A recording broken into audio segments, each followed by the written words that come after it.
There's a house that I spent a good portion of my childhood in, and the house that I, to this day, although no longer living in it, will always call my true home. I have many fond childhood memories in that house, and it's where our family lived the longest. What I'm about to describe are all real events experienced in this house by me and the rest of my family. These are true accounts and not exaggerated in any way. We've always known that house was haunted, not to the point of being insane and deadly like you see in the movies, but plenty of unnerving things have happened there. Let me start by telling you a little bit about the house. The first thing you should know is that it's very old, from the 1800s. It used to be a hotel. When my family bought it, I, being the youngest, was only a little kid. We remodeled that house and even extended it a little. It took a very long time, but eventually, that old rickety house from the 1800s got a brand new modern makeover. However, the things lingering in that house, which we couldn't see, stayed. At first, it started out with smaller things. My older brother would occasionally be falling asleep in his upstairs bedroom, which was always cold, and someone would blow in his ear. He would open his eyes and look, but of course, could be there. We were told by a few different people that a cranky old woman used to live there, who would sit out rocking in her rocking chair on the balcony, which we removed, yelling at people who would walk by. There was one night, during which one of my older sisters was sleeping on the couch in the living room, that she started hearing a creaking sound.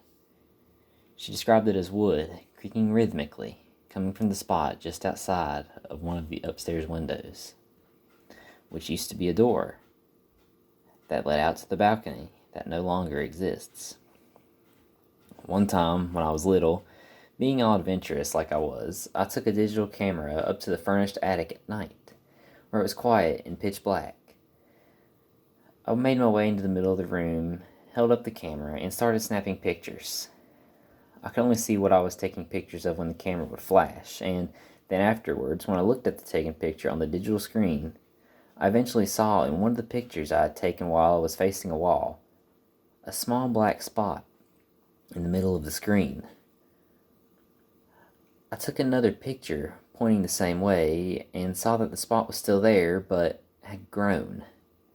To me, it looked like some sort of portal to nothingness, a small void of blackness in the room, something that sucked up the light of the flash and didn't reflect any back, like a black hole. As I took more and more pictures of it, it got bigger and bigger until it was almost covering the entire camera lens. Just blackness. Then it occurred to me that rather than growing, this black mass actually seemed to be getting closer and closer to the camera lens. I don't remember anything past that point. I must have run downstairs. Things started getting more physical. I was once in the shower when the water suddenly got cold, and I looked back to find when the knob had been turned significantly behind my back. At night, when alone, we each began to hear loud footsteps above us in the biggest room on the second floor. You'd only ever hear them if you were alone or were the only one awake. Once they were so heavy, it sounded like an elephant was up there, and the ceiling creaked so loud that I half expected it to cave in on me. My sister shared that room for a long time. Eventually, one of them moved out, only one remained in it. When she was walking around up there, you could hear her footsteps clearly. The only problem was, I would hear those footsteps walking around when she wasn't home. Sometimes I was home alone.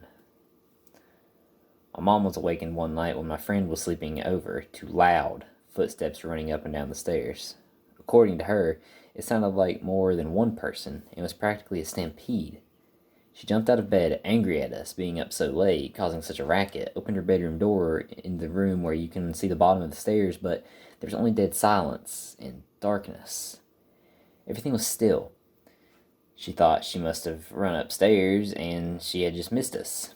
So she went upstairs and opened the door to the room where we were sleeping, which was my sister's old room, now vacant after they had both moved out. But we were sound asleep. She thought maybe we were faking it, inspected us closer, and realized that no, we were clearly out cold, and had been that way for quite a while. She mentioned all of us to us the next day, maybe still wanting to think that it was us, but we had no idea what she was talking about. One night, I was just about to fall asleep when I heard a man's voice, right in my face, whisper the word bang. It pulled me out of my sleep, making my eyes shoot open and look around the dark room to find nothing. After a minute, still being tired, I brushed it off as me just imagining things and closed my eyes again. I started to drift back to sleep when the voice once again quietly whispered, bang, in my face. I opened my eyes again to once again finding nothing. This happened a total of 3 times before I was able to finally go to sleep. So many things happened in that house, but after so many years of constant activity, you just get used to it, and things that used to frighten you begin to simply annoy you.